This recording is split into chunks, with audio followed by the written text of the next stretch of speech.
In a war, some decisions, they're not just moves on a chessboard. They're a gamble with the fate of an entire nation. And today, we're going to unpack the brutal, brutal math behind one of the biggest gambles of our time, Ukraine's counteroffensive. And this isn't just some abstract thought experiment, right?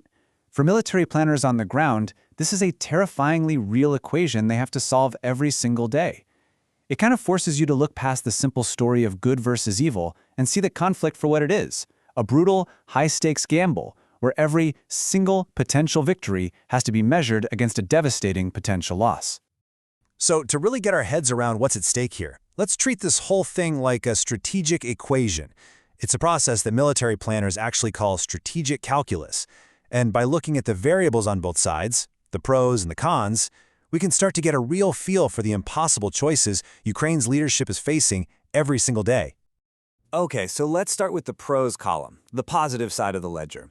What are the powerful incentives that make a super high-risk offensive like this not just, a good idea, but an absolute strategic necessity? Well, it really comes down to three core strategic goals that Ukraine is hoping to achieve by pushing forward. And look, this isn't just about taking back a few miles of territory. It's about fundamentally changing the entire dynamic of the war. All right, so it really boils down to three big things. First up, negotiation leverage. I mean, if you can retake land that Russia holds, you've suddenly got a massive bargaining chip to force them to the negotiating table. Second, and this is huge, a critical morale boost. A successful offensive shows your own people, and just as importantly, your allies, that hey, victory is still possible. That keeps the fighting spirit high, and you guessed it, keeps that crucial foreign aid flowing. And finally, you want to create logistics chaos for your enemy.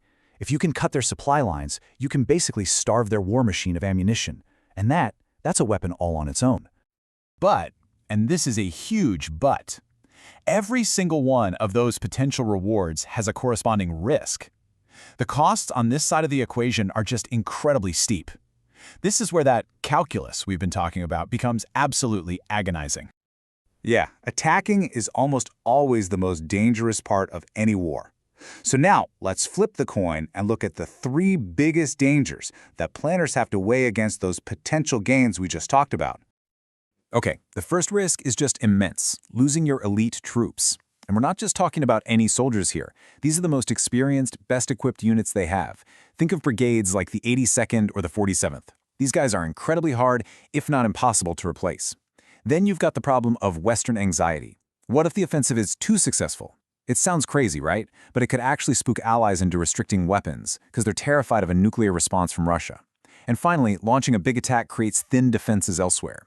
When you concentrate all your best forces in one spot, it leaves other areas, like the massive Donbas front, dangerously vulnerable to a Russian counterpunch.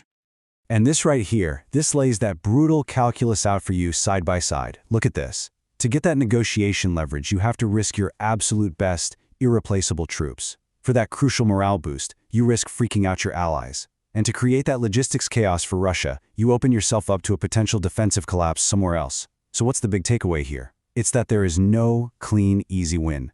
Every single choice is a painful, painful trade-off.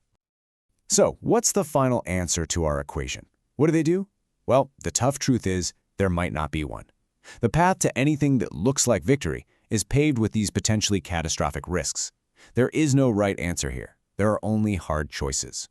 And this whole process, this whole way of thinking, it has a name. We mentioned it before, strategic calculus. And this example just brilliantly illustrates what that actually means in practice.